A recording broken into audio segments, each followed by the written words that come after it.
to month and struggling with inflation? Thank you for that question. It's a question that we take very seriously as well, and we've designed these rules to work hand in hand with the plans that we know that industry has to introduce and market clean Mr. Goffman, what is the average price of a new combustion engine vehicle compared to the average price of a new electric vehicle? I don't know the exact dollars. I know that today the EVs may be more expensive, but these rules. So the average price of a traditional internal combustion engine was $45,600, while the average price of an electric vehicle was $61,800. And if these unfavorable rules are finalized, your own estimates that I've seen suggest 67% of all new cars sold in the U.S. will need to be fully electric by 2032. Now, how much did the average price of an electric vehicle increase by last year? I don't know, but it's 22%. Yeah. From May of 2022 to May of 2023, it's increased 22%. So it's not going down in price with these electric vehicles. We're seeing an increase, and by your own estimates, the technological costs of this proposal could reach $280 billion. That's increasing manufacturing costs by $1,200 per vehicle. Mr. Goffman, are you aware that in temperatures under 20 degrees Fahrenheit, electric vehicles lose nearly half of their charge in their batteries? Yes. Yes. So in Colorado, where we rely on four-wheel drive vehicles to get around in winter, many of these vehicles will be regulated out of existence under these proposed rules. How much does an electric vehicle battery cost to replace? I don't know offhand, but you're putting your finger on important issues, which is exactly why the strategy reflected in these rules is to give industry years of lead time. Well, you're regulating an industry out of existence here, and we're seeing that it's less reliable. In Colorado, it's very common to have temperatures under 20 degrees Fahrenheit, and these batteries will lose some of their charge. Now, I have between $5,000 and $20,000 to replace an electric vehicle's batteries. And prolonged exposure to temperatures under 20 degrees can also compromise the electric vehicle's battery performance as much as 41%. Now, how do you recommend that hardworking families who are struggling to get by absorb these additional costs associated with electric vehicles? Well, our projection is that by the time these rules go into effect, both the industry and investments like those made in the IRA. And so we're just going to print more money to make up for that. So, I mean, we're seeing a 22% increase in 1 year for the cost of electric vehicles. Even the tires on electric vehicle wear 20% faster. I don't think that the average American taxpayer is looking for another federal government bailout for tires. I mean, over half of Americans have less than $1,000 in their savings account, and you're wanting them to spend more money on vehicles where the price is increasing, be at 41% higher at risk for having to change out a battery, tires that wear 20% faster than your average car. Now, please name 2 domestic mines that you support, Mr. Goffman, and that are critical to helping produce the amount of minerals necessary for the electric vehicles you have been praising today. Well, the information I have is that in just under a year since the IRA was passed, 75 new facilities have been started to— Domestic mines? Including domestic mining. Can you name any? No, that you support? And I'd be happy to get behind. So the Rosemont mine and the Resolution Copper mine are 2 mines in Arizona blocked by the environmental extremists and the federal bureaucrats that would produce massive amounts of copper in the United States. The Biden administration has also blocked the Twin Metals mine in northern Minnesota, and Democrats on the Natural Resources Committee oppose all domestic mining. And if we don't mine for these minerals necessary, where are they going to come from? The 40,000 children mining for cobalt in the Congo with their bare hands in these China-owned mines, and then we buy these products from China and somehow feel virtuous about ourselves while they're building some 200 coal-fired energy plants? These rules do not benefit the hardworking Americans that I represent, and I hope that you would reconsider them and the costs that the American family is going to have to absorb because of them. My time has expired, and I yield. Chair recognizes BOEBERT is recognized. Thank you, Mr. Chairman. Director Levins, as director of the NPRC, how many unanswered requests do you currently have? As of yesterday, there were 338,000 unanswered requests, of which 265,000 are considered backlogged. And how many unanswered requests are too many? We service about 30,000 a week, and generally speaking, prior to the pandemic, our customer service standard we were trying to achieve was 10-day turnaround time, so more than 60,000 would be too many to serve in 10 days or less. So I know for a fact that my congressional office has contacted the NPRC multiple times to help veterans obtain a copy of their records to verify eligibility and receive their benefits. We saw the backlog of requests skyrocketed to over 600,000, and this is often times too late for a veteran to receive life-saving care because bureaucrats were refusing to show up for work. So I see that that number is about half now, but are your employees back at work full-time? Yes. In person? Yes, since March of 2022. March of 2022. And from what I understand, the backlog has decreased significantly after the NPRC returned to in-person work after multiple requests from Congress to do exactly that. You said you came back to work in 2022. Everyone came back in person. Why did that take so long?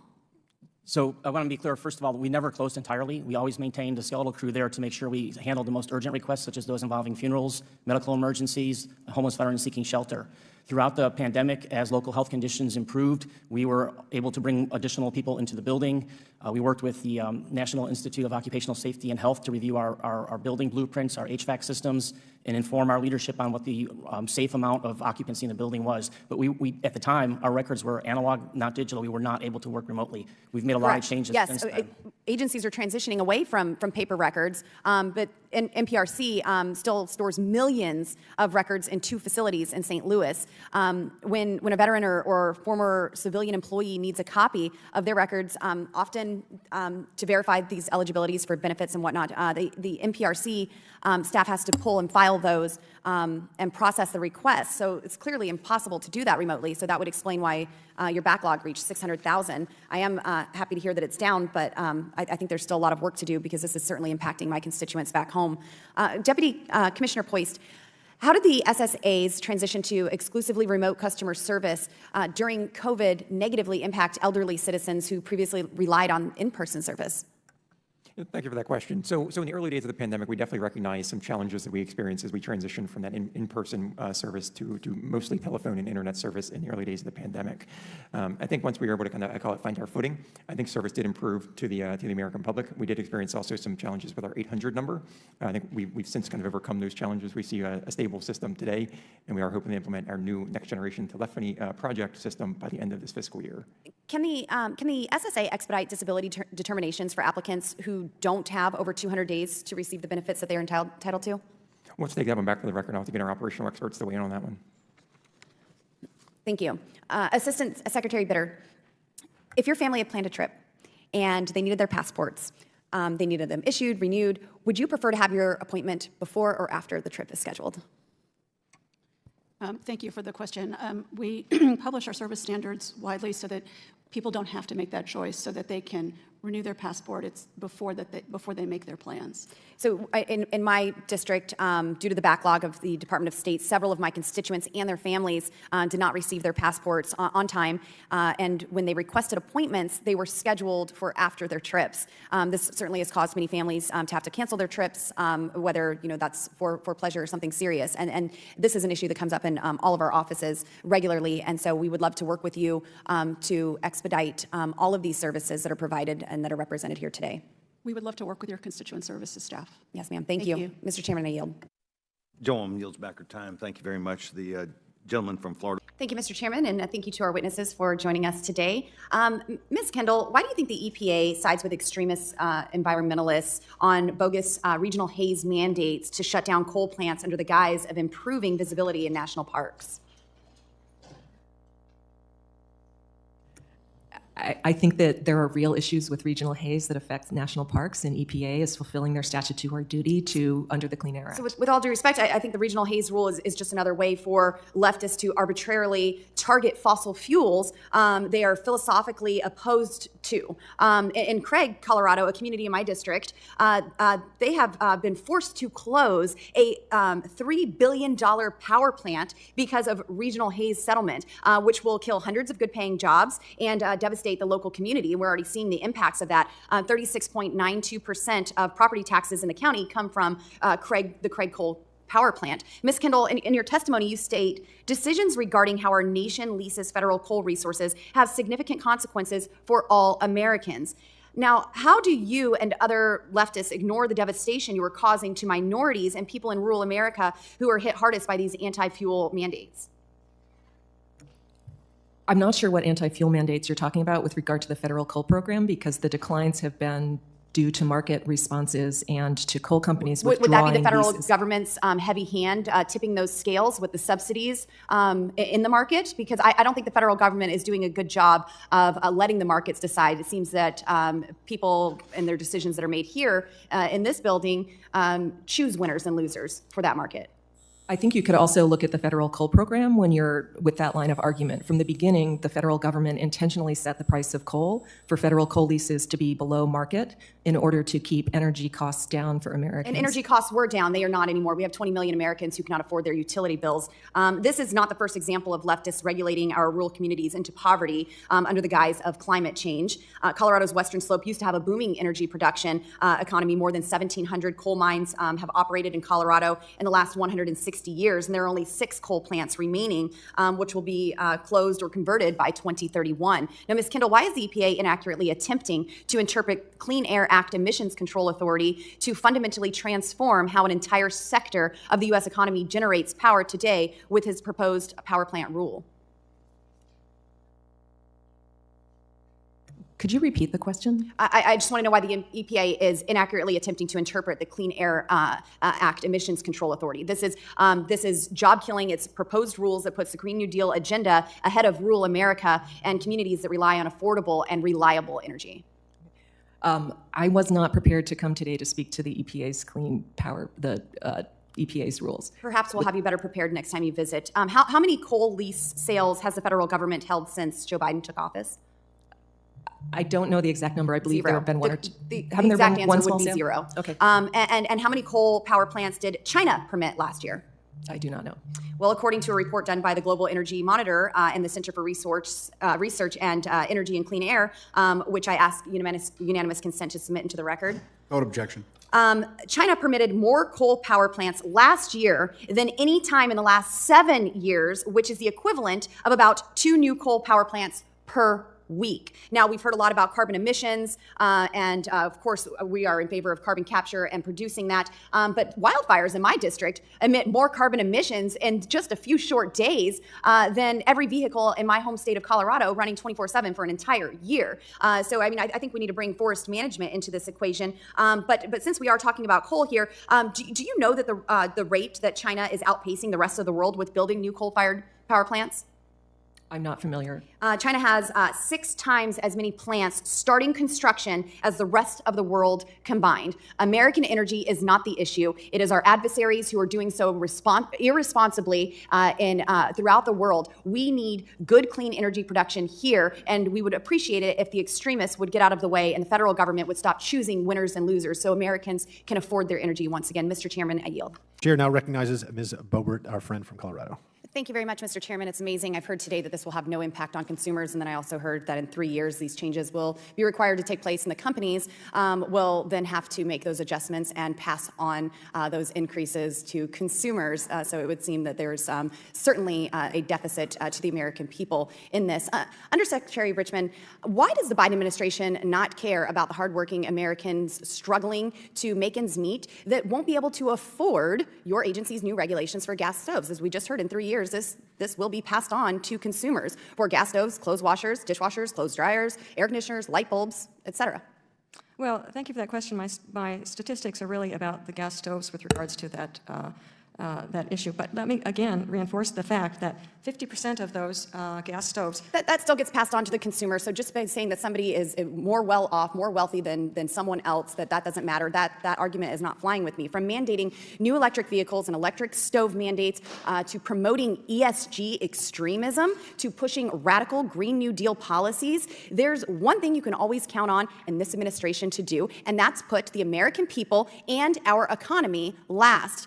Dr. Richmond, do you believe, like many of your other colleagues in the Biden administration, that gas stoves strongly contribute to climate change through greenhouse gas emissions?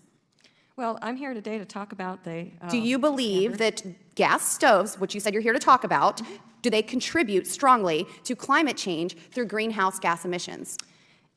We believe that anything that puts out carbon dioxide does contribute to more, such as a gas Interesting. stove. So I'd respond by pointing out that many of the false and misleading studies that have been cited by this administration to support banning gas stoves were authored and paid for by radical environmental extremists and these activists with an agenda to ban fossil fuels entirely. Now, you testified that the Department of Energy does not have the authority to ban gas stoves. Does Consumer Product Safety Commission have the authority to ban gas stoves?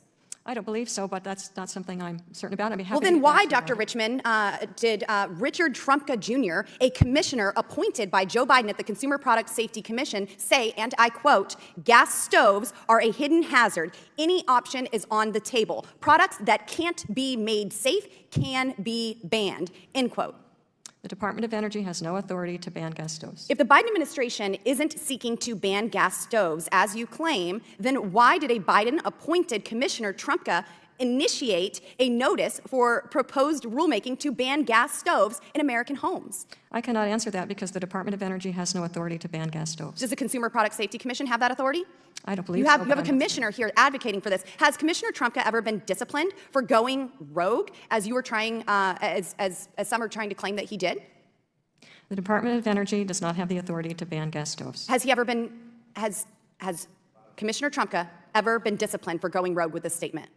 I have no idea. If he hasn't been disciplined, he is still an acting Consumer Product Safety Commissioner, and he has aggressively tried to ban gas stoves in American homes. This is shameful that you can sit here and try to claim that the Biden administration isn't trying to ban gas stoves. Do you think that Commissioner Trumka should resign or be disciplined for his comments and efforts to ban gas stoves and end this consumer product? I'm sorry, I don't have anything to say about that. You wouldn't condemn any remarks like that? Mr. Chairman, I would like to yield the remainder of my time to you. Of cartels and other producers within Mexico as well. Well, I'm out of time. I appreciate you being here in your testimony and thank the chairman for holding this hearing, and I yield back. Chair now recognizes Ms. BOEBERT from Colorado for 5 minutes. Thank you, Mr. Chairman. Dr. Gupta, nationwide, over 100,000 people have lost their lives from drug overdoses. We've heard a lot about that today. 1,799 of those deaths were Coloradans. Now, your office works with 19 federal agencies and oversees $41 billion with a goal of addressing overdoses and addictions, correct? Yes, Congressman. Your office is also responsible for implementing the Biden-Harris National Drug Control Strategy that was released over a year ago, correct? That is correct. Dr. Gupta, a key component of the Biden-Harris plan is to go after those who smuggle drugs into our borders, correct? That is correct. Why has this administration rolled back immigration policies that have a proven track record to secure the southern border, such as Title 42 or Remain in Mexico? Thank you, Congressman, for that question. Of course, I defer all the questions to Homeland Security on the immigration piece. I can tell you on the drugs piece, we have more seizures today than we have had at any time. Do you believe that's because more is coming over than at any other time? I think we have better technology. I think we have more committed men and women in uniform. Fentanyl is currently the _1 cause of death for adults 18 to 45. This is still getting into our country and still killing Americans throughout our nation. So would you agree that more fentanyl is coming across and that's why the seizures have increased? I think what I would say is this. It is important to seize every piece of fentanyl that comes across our border, but at the same time, it doesn't begin or end at the border. It is important for us to look at the supply chain globally, as well as the profits that the traffickers are making off of it, as well as producers. Dr. Gupta, you've noted that a significant amount of fentanyl comes through the ports of entry at the southwest border, correct? Yes, Congressman.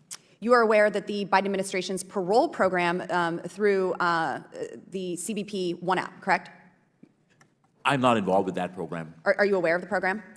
Just publicly, whatever I hear on the news. Do you know how many inadmissible aliens were encountered at the ports of entry at the southwest border in fiscal year 2020? I would have to defer those to Homeland Security. Well, I just happen to have that answer. In fiscal year 2020, OFO encountered a little over 57,000 inadmissible aliens at the ports of entry. Do you know how many were encountered in fiscal year 2022? What do you mean? Up from 57,000 to over 172,000. Do you know how many have been encountered so far in fiscal year 2023? I would still defer you to Homeland Security. So in fiscal year 2020, we had 57,000 inadmissible aliens at the ports of entry. 2022, over 172,000. And in fiscal year 2023, It's over 276,000. Now, is it fair to say that the OFO officers are much busier under Biden's CBP One App parole program? Once again, Congresswoman, I would, make sure that I would just defer all those questions because I'm not engaged in the immigration policy of the United States. Well, I would recommend that you possibly have a discussion with OFO, if you haven't already, on how that increased flow affects officers' ability to interdict fentanyl at the ports. Would you agree? I will continue to have those conversations. I have visited the border several times, and it is really important that we ensure that 109,000 Americans are dying, that we do everything in our capacity. I agree, and I think that starts with securing the border, since we're seeing this increase of inadmissible aliens at our ports of entry.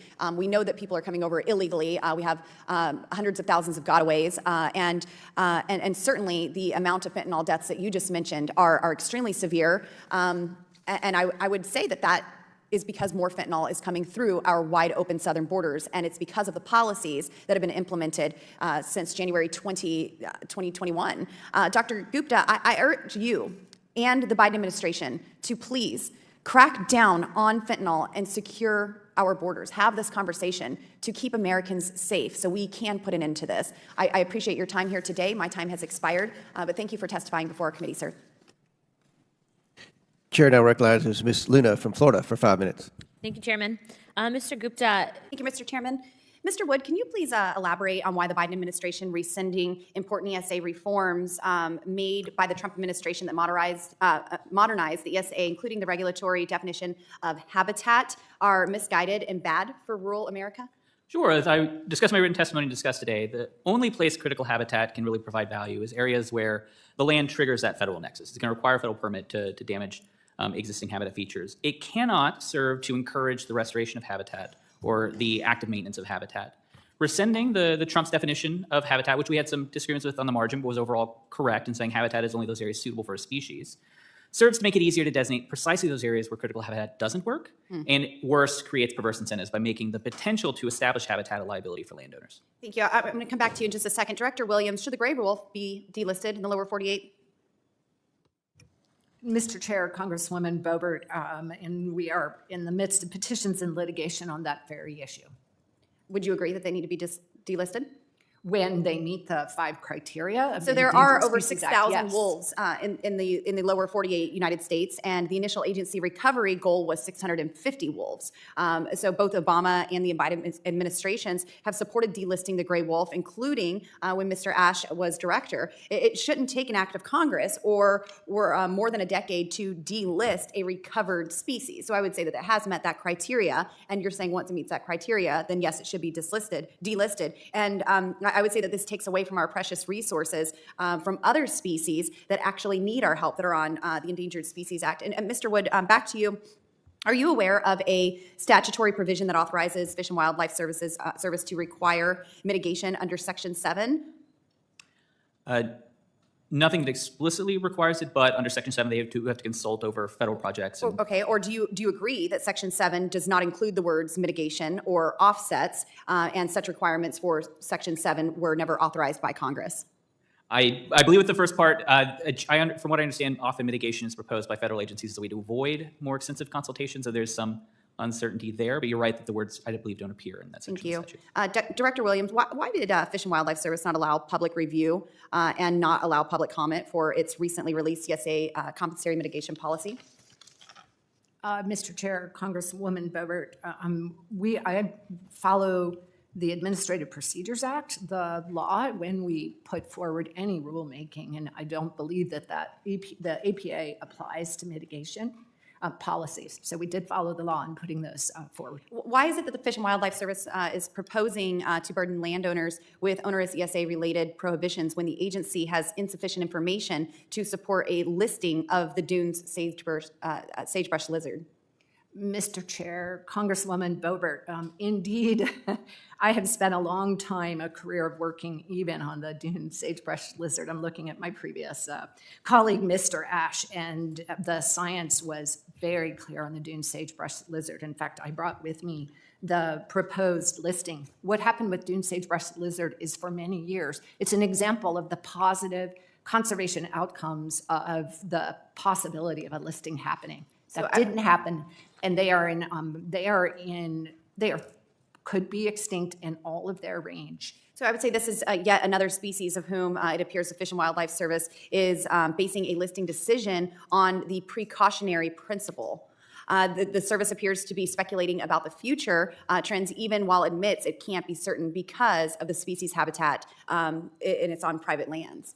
If that's a question, Congresswoman Boebert, indeed a threatened status talks about foreseeable future, but endangered status does not.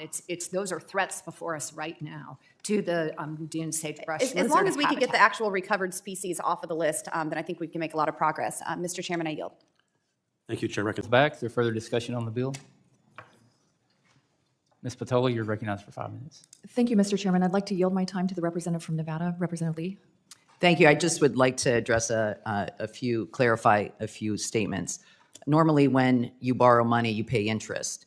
And if you're able to borrow money without paying interest and only principal, that is technically a subsidy. So I want to clarify that the terms of this, allowing people to borrow money without interest, is generally not how most people borrow money. Secondly, the CBO, again, in 2015 estimated that this bill, the WIN Act, would have a net loss of $540 million. This is really taking a short-term gain for a long-term potential loss. And while prepayment allows taxpayers to see benefits in the short term, we should be ensuring prepayment benefits the public and provides both short-term and long-term benefits and interest to our taxpayers. And with that, I yield.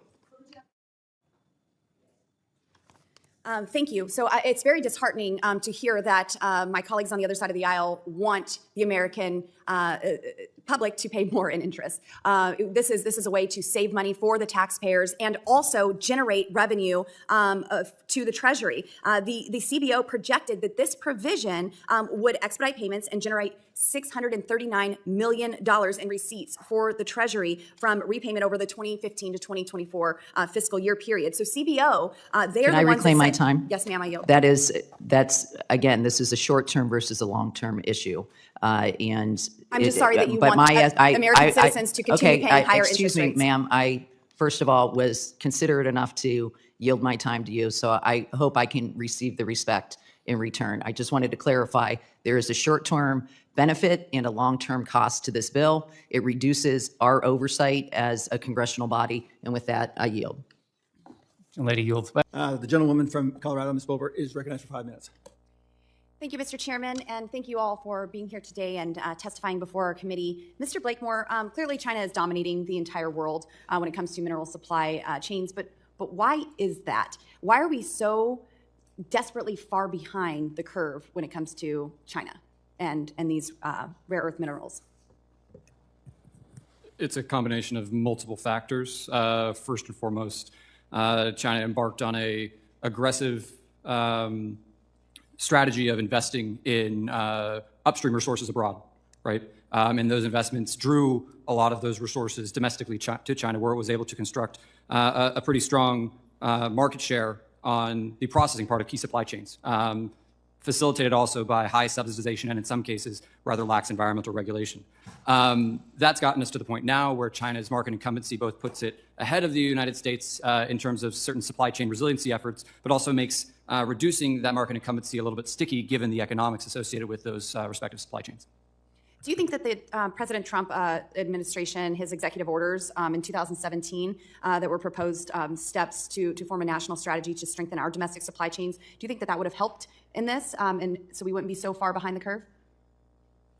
I think the efforts more broadly by over the course of several administrations actually have advanced a more holistic approach to thinking about our supply chain resiliency. The Trump administration, to its credit, did a lot of work to think specifically about upstream resiliency. However, upstream resiliency alone is not a solution to supply chain resiliency, right? And I think as our thinking and strategic planning around supply chain resiliency matures, moving down the supply chain as well and thinking about the on-take and off-take of various components of the supply chain to build that strategy is also necessary. So I look at the Trump administration decision as one piece, a critical piece, but one piece of what I would call a healthy supply chain resiliency strategy. Thank you. It sounds like we would agree that the way the United States determines what is considered a critical mineral and how we manage these supply chains and what production advantages, if any, listed critical minerals we receive over unlisted mineral commodities is of national importance. Dr. Eggert, excuse me, you have been involved in critical mineral and material assessments for decades, and it seems that these assessments have helped highlight some of the challenges that we're facing. But are we, as a nation, making headway in improving our situation with respect to critical minerals? I think we are making improvements, but there's always room for more improvement. I think in terms of three specific areas where we should focus attention. First, research and development throughout the entire supply chain. Second, workforce development. It takes workers to mine the minerals and do the various downstream processing activities, and we've lost much of that capability. And third, there's significant room for improvement in permitting and associated pre-production activities, not to minimize or reduce the importance of environmental protection or interaction with local communities, but in a way that gets us to yes or no, and how in terms of project development sooner. Thank you. And Mr. Summers, to me it seems that this administration says one thing about mining in America, but does something completely different. They do another thing. Has the critical materials list yielded any results in terms of creating jobs or economic development in your state? We just heard that one improvement to the supply chain and this energy security would be to improve the workforce. Yeah, I do think that there's utility in highlighting the supply chain vulnerabilities that we have, but in terms of bringing specific investment or jobs to the state because a mineral is on the list or not on the list, we haven't seen that in Utah. And I think that the bigger issues are some of the other things that we've talked about. I mean, it's what's the federal government's policy, especially in a public land state like Utah, what are the federal government's policies with regard to how you can open up and permit and develop a mine? And then also, is the federal government going to come in and make the economics of a mining project more difficult because of royalty rates or other things that they might be contemplating? So I think that those are the more important issues as opposed to whether a mineral's on a list or not. Thank you. And Mr. Chairman, may I ask one yes or no question, Mr. Summers? Yes, go ahead. Thank you. So has the Biden administration's decision to leave out critical minerals like uranium and helium on the list had any adverse impacts on job creation or economic development? And you can expand later, but maybe just for now, yes or no? I think that it has, yes. Okay, great. Thank you so much for all of you and your time here today. I yield. Thank you very much.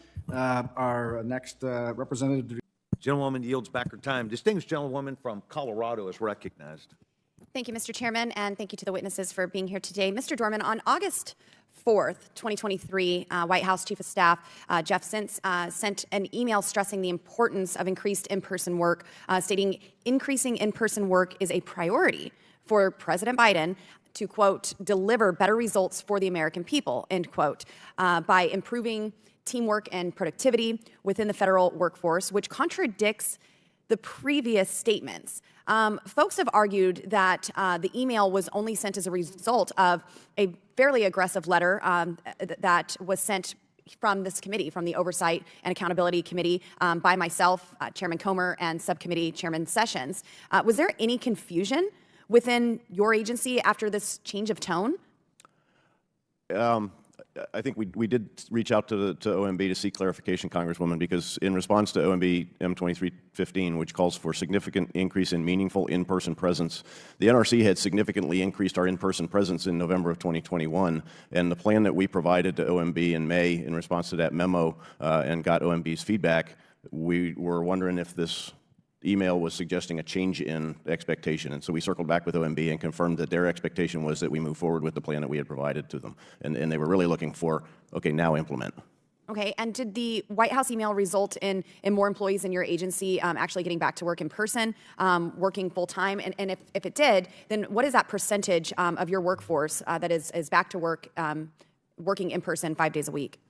So, Congresswoman, I don't have that specific percentage, but in the first half of this calendar year, approximately 60% of NRC's work was in-person work, and that memo did not, as I indicated, that didn't change anything because we had already had our plan gotten feedback from OMB, and we're working toward implementation of it. And are you still bringing more employees back to work in person? So our model at this point is focusing on the purpose of the in-person presence. So we're really looking at how we're bringing people back and making sure that it's actually got the meaningful engagement, so that we're optimizing the way we're working in a hybrid environment. Okay. And Tex, could you please tell me what the agency's telework policies were prior to COVID? So telework, again, was, well, like now, and thank you for the question, was handled still on a case-by-case basis. There was not as much telework prior to the pandemic. That has increased during the pandemic. We fortunately equipped our employees with equipment before the pandemic to enable them to work remotely, so it was somewhat seamless from that standpoint, but it was a very low rate of telework before the pandemic, and then post-pandemic it stayed at a higher rate. Currently, as indicated in the statement, where 85% spend the majority of their time in the office, and then 15% are in a telework status, which is typically 2 days per pay period. So what was the agency's telework policies when they were at their maximum with telework? I would have to get the exact number to you. That would have been during FY 2020 when everybody went out for the pandemic. And were you monitoring what employees were actually logging on and producing work products? So I think the way that's done is via the office performance metrics. And there were policies in place to track that, to ensure that employees were working during the time that they were home? The supervisors are responsible for the employees' work, whether they're in the office or remote, absolutely. Sorry, my time is running out. In April 2023, OMB issued guidance that called for increased meaningful in-work person work. Did this guidance result in any changes to the agency's telework policies? That was for me, ma'am? Yes. Yes. We have seen a decrease of about 20,000 employees from the height of the pandemic until now that are no longer working in telework status. So the actual memo, though, is the direction we were already moving prior to the memo. Meaningful in-place work, and it is increasing. Our percentage is increasing. Okay, and just quickly, Mr. Gibbs, what is your current reported occupancy rate in the NASA building for employees working full-time and in person? Because I'm just showing, since my time is short, I would like you to answer, but I'm showing that some agency headquarters reported occupancy rates as low as 9%. So across the agency, on-site work is 66% right now for NASA. Okay, my time has expired, Mr. Chairman. I yield. Recognizes Ms. Boebert from Colorado. Thank you, Mr. Chairman, and thank you to our witnesses who are here. It's been very enlightening just hearing the wealth of information that you all are sharing and answering the questions. My first question is directed to you, Mr. Kogan.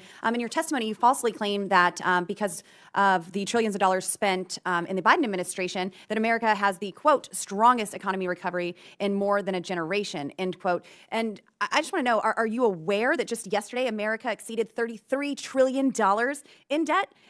This is the first time in history, $33 trillion in history. And also, are you also aware that inflation's impact is on groceries, and that is at an all-time high?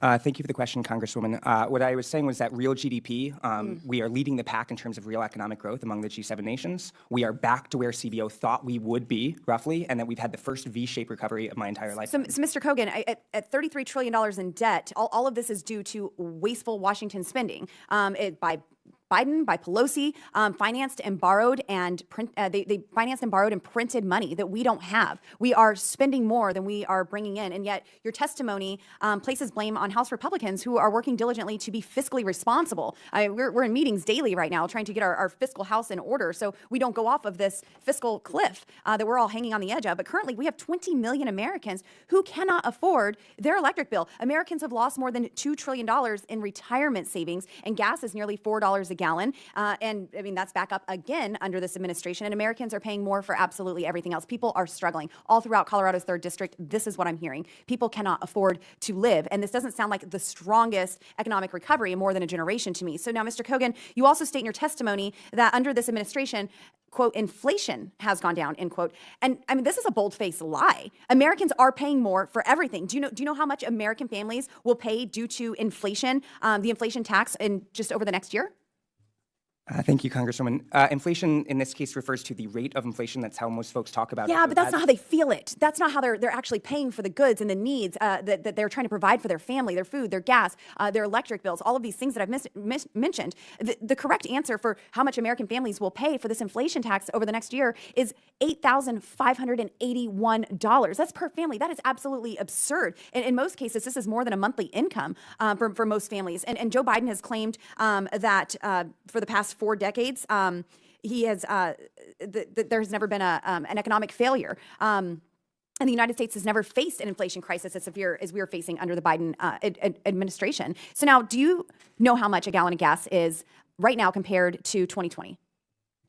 Right near me, my gas station right next to me is about $1.50 more. The reason it was so much lower during 2020 because President Trump had us energy independent. We were producing American energy right here, good, clean American energy. We weren't relying on OPEC as much. We were relying on the American roughneck. So that's why it was lower. I'll just answer that for you. But in 2020, retail gas prices averaged $2.17 per gallon, and now we're at $3.60 up to $4.32 per gallon. I mean, that's a 50% increase. That is absolutely dramatic and unaffordable to average Americans who are just struggling to get by. And what about a gallon of milk? I mean, that was $3.32, and now $4.09 for a gallon of milk. Eggs were $1.46 a dozen, and now they're $3.44. That's a 42% increase. Families cannot afford this. Now, my last question: you also state that that gains have been particularly strong among lower wage workers. Now, for the average American family, weekly paychecks have grown about $200, but those larger paychecks now buy about $100 less for those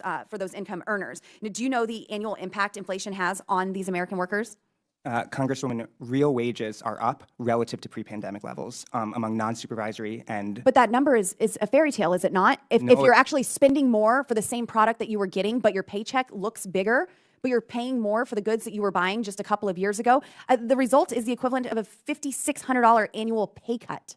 So it may look good on paper. I know engineers love that. I know bureaucrats love that. I know the folks in Washington, D.C. and the bubble love the way things look on paper. But in the real world, that does not work. Bidenomics is failing American families, and so are these policies. And I hope that you would actually take a look into the real world rather than just on paper. Thank you, Mr. Chairman. I yield. Go to you next. Comment on any amendments you care to address. Thank you, Mr. Chairman. I also have many amendments that I hope that the committee seeks favorable views on and approves, but I too am here to testify in favor of this rule. I'm very grateful to each and every one of you who are here staying in Washington, D.C. Over the weekend, even after many members have gone back to their districts for various reasons. Namely being they were told they could. But we are here to ensure that we are all working together to avoid a government shutdown. That is the last thing that I want. I am here to serve my constituents in Colorado's 3rd District. I am here to fight for our veterans, for our service members. I want to ensure that agencies are functioning, that paychecks are issued, and that I'm able to do my job to better serve them back at home. And that's why I'm here this weekend. There's plenty of events that all of us could have run off to, whether they be official or unofficial, but we're here to do the hard work of governing. And unfortunately, we have wasted many months, and now we are here at this critical deadline of government funding running out and us on the brink of a shutdown. But this shows a lot of good faith, us being here, dedicated, talking about this rule. My colleagues and I, we're fighting to fund the government. We're fighting to uphold the promises that we made to the American people back in January. We took that speaker's race very, very seriously, not because of a person, but because of the policy, because of the procedure. We wanted to ensure that we were making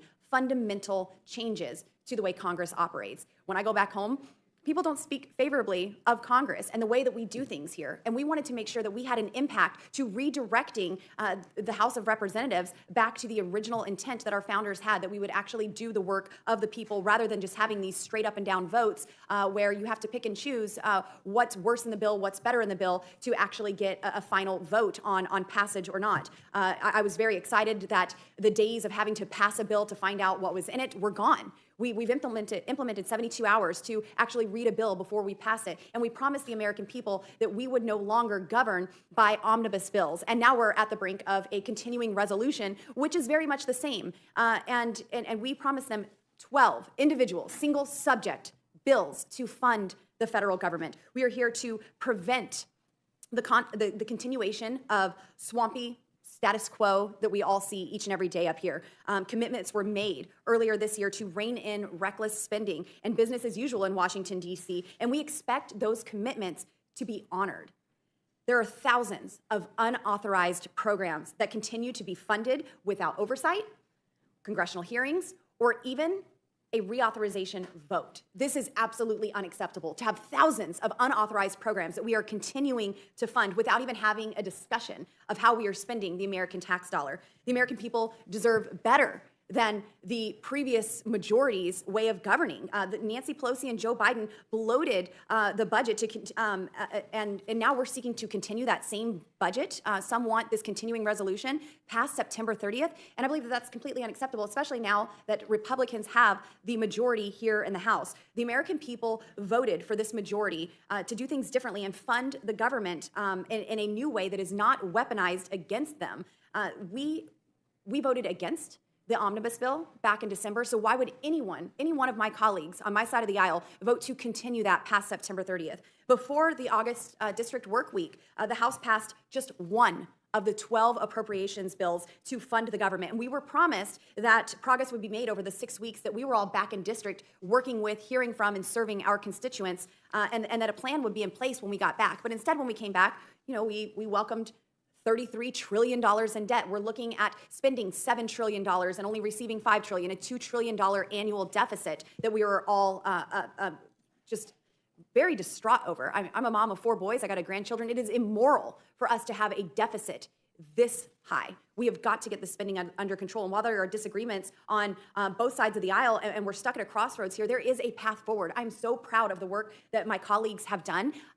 We have moderate Republicans and the most conservative Republicans working together to actually pass these bills individually. And the House should not go home this week once we begin voting without voting on these single subject bills that reduce bloated federal spending and show the American people that the Republicans, the majority that they voted for, can govern. It's not just a campaign slogan, but we actually get here, roll up our sleeves, and do the work that we promised the American people that we would do. And now is absolutely not the time to quit. We cannot risk a government shutdown, and this is why we're all here to do this job. We need to pay our brave service members. This is of the utmost importance. I've heard it mentioned in this committee today. They will be required to work in the event of a shutdown, and the same service members who have been subject to wokening and weakening of our military under this current regime, and Joe Biden, Secretary Lloyd Austin, they're suffering already. And to withhold their pay in the midst of that is also something that is very immoral and not our best. So I want to do this by passing the DOD bill that will fund the military to win every battle that we face in our upcoming future as the greatest nation. They need to have preparedness, military readiness, not just more focus on celebrating Pride Month. We also need to pay our brave border security officers. These Border Patrol officers, as you've heard today, they have been demoralized. I've talked to these Border Patrol agents who I've asked them, what can I do? What can I do to help you? And, they tell me we don't necessarily need more personnel because they're just processing agents at that point. We don't need more infrastructure at this moment. We don't even need more resources at this moment. We need the policy that allows us to do our job. Right now, we have a president that is ignoring the rule of law, our nation's immigration laws, and he is impacting the very men and women who risk their lives each and every day to secure our country.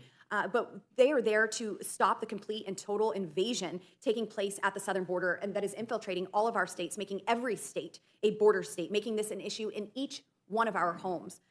In the last 30 months, Joe Biden and Secretary Mayorkas have been in control of the southern border. There have been 6.9 million CBP encounters and 1.7 million known gotaways.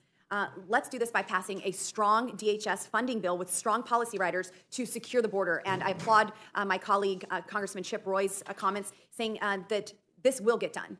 In funding the federal government, we will provide a solution to securing the southern border, to stopping or at least tremendously slowing down this flow of fentanyl, the tens of thousands of children that have gone missing, the deaths that have taken place, the innocent lives that have been lost because of these reckless policies.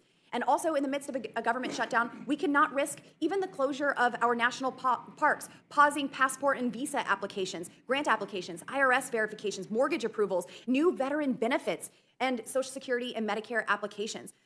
So thank you again for putting in this work. I ask you to continue to put in this work so we can avoid a government shutdown. We can get in this together, work together, put aside differences, and find a real solution for the people who are counting on us and are losing faith in us back home. Let's prove to them that we have their best interests at heart, that we aren't up here wasting time, that we care about their future, their children, and their children's children's future as well. Let's pass all 12 appropriations bills individually, single subject, through the People's House before September 30th, and we can keep the government open.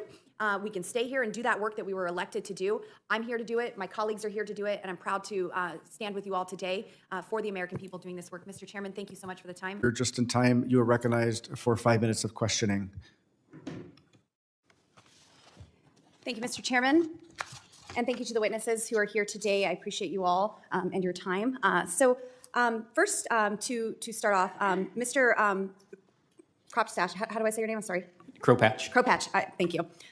Would you mind elaborating on the impact of the fluid mineral leases and leasing process proposed rule, if finalized, will have on the oil and gas industry and smaller energy producers? So could you just elaborate on that impact? Sure. At least in Wyoming, it'll force operators off of federal lands and off of the private and state lands that are adjacent due to the nature of horizontal drilling and the location of those lands. It'll also, due to the bonding requirements, force many of the small businesses in Wyoming, the small operators, out of business because they can't afford the increased cost in bonding in the time frame that's allowed.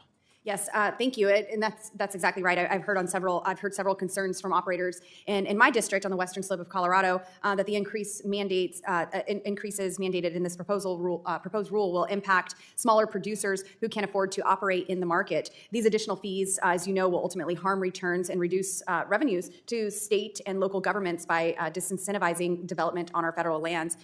Now, the additional fees required by the proposed rule will reduce revenues and state and local governments. This is by disincentivizing development on these federal lands. Can you expand on the negative impacts the proposed rule will have on Western states? Yes, I think similar to Wyoming and the land ownership patterns, it'll force the production off of those lands. It'll reduce revenue and taxes that the states use to fund the local governments. In Wyoming, we use those revenues and taxes to fund public education, infrastructure, emergency services, and things like that. Yes, very important revenues going to those areas that will be lost for sure. The BLM and the Interior Department have stated increasing these fees will supplement the orphan well program. However, there are only 37 orphan wells, the gas wells on BLM managed lands. Now, do you think that their conclusion is unjustified? I think the costs associated with that program are a very small percentage of the total revenue generated by the program, the onshore federal minerals program, and due to the processes BLM has to get those wells plugged by other record title owners and the previous operating rights holders. And so there's a very small number of orphan wells as a result of the federal program. I agree, and the BLM has only utilized bonds to plug wells on federal lands 40 times over the last decade. These significant increases will tie up capital that would otherwise be put back into production. This is clearly another tactic from the Biden administration to de-incentivize domestic energy production. He would rather beg OPEC, Venezuela, and Iran to produce energy for us instead of relying on the American roughneck. Now, Mr. Kropatch, the opposed fluid mineral leasing rule introduces the idea of using preference criteria to inform the BLM's selection of lands for lease sales. Given the administration's poor track record with respect to issuing lease sales and their lack of timeliness on drilling permit approvals, do you think that this new criteria could be problematic? I think the new criteria will likely just eliminate further leasing and defer more parcels. The only criteria they'll really be able to use, the only expertise that they would have would be to just lease parcels that are in proximity to current oil and gas production. And what that does is it discourages exploration. And every basin that currently produces oil at one time was an exploratory basin. So if we discourage that, we're going to essentially eliminate any oil and gas production off of those lands. Thank you. And Mr. Kropatch, final question. The BLM director, tree spiking, Tracy Stone Manning, said in a statement that the proposed rule, quote, aims to ensure fairness to the taxpayer and balanced responsible development as we continue to transition to a clean energy economy, end quote. Do you think that the proposed fluid mineral leasing rule will do the opposite in many instances and actually prevent responsible domestic energy production?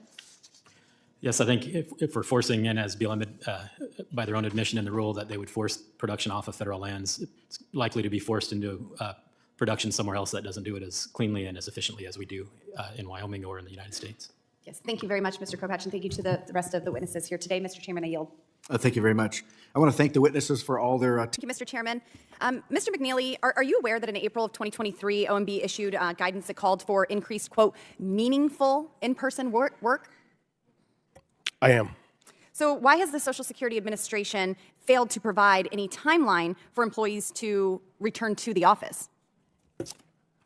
Thank you for the question. So from a timeline perspective, our political leadership was back in the office in December of 2021. I think it's also important to note that in April of 2022, 75% of our workforce, our frontline workforce, which takes care of hearings, takes care of the field offices, they were also in on April of 2022.